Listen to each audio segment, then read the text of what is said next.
A day in the life of a Spartan doesn't exactly consist of what popular movies have portrayed to the people. Spartans weren't all exceptional warriors. A day in the life of a Spartan warrior is much more than what the movie industry portrays.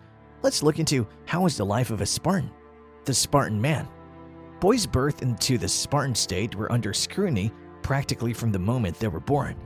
Inspection is a must for a newborn, otherwise that child perishes. For every child that is born into the Spartan state, an inspection before a special council of inspectors is crucial. The council that conducted the inspection was called Gerousia. It was where infants would be inspected like livestock. During the inspection, if the baby boy seemed sick, ill, or mentally or physically handicapped, the baby boy was of no use to the Spartan army. These are myths that these discarded babies were thrown into the chasm or placed at the base of Mount Taygetus. They were most likely abandoned in the wilderness. The cast-off newborns were found by locals and taken in by them, but most of the time they succumbed to exposure. The boys that passed the Gerousia test were determined to be healthy and were returned to their families where they were groomed for toughness. They were bathed in wine instead of water as they believed that the wine would toughen them up, and it was also believed that the weak ones will have convulsions and die. These babies were also conditioned to not fear darkness or solitude. They were ignored by their parents and caretaker whenever they cried. From the birth of a Spartan to death, staying in the military service is required. If a child cried in ancient Sparta, in worst case, the baby might end up getting punished. Kids were brought up to fear nothing, to be bold and fearless. They were even forbidden to wear footwear in a bid to toughen up their feet. It wasn't uncommon for the Spartan boys to be routinely and randomly beaten or hazed. It was done to keep on their toes and to ensure they grew up tough and were on edge. Military leaders sometimes used to provoke fights between the boys.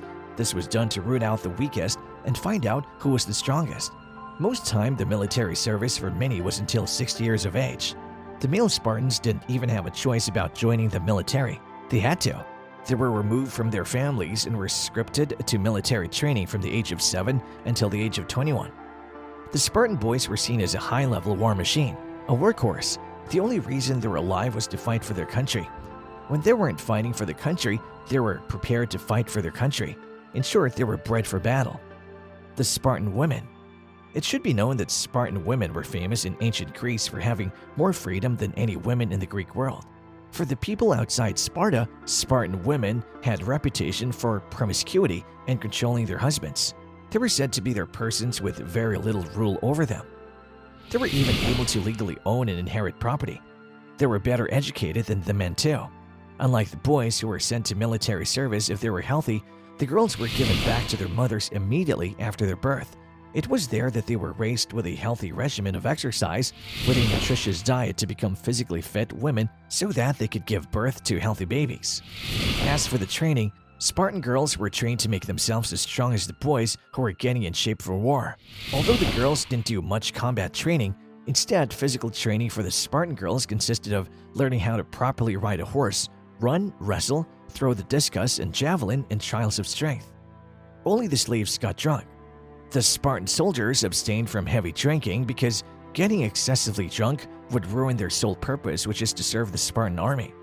They believed that a wasted soldier was a useless soldier, so the children were taught at an early age that heavy drinking was for the slaves only.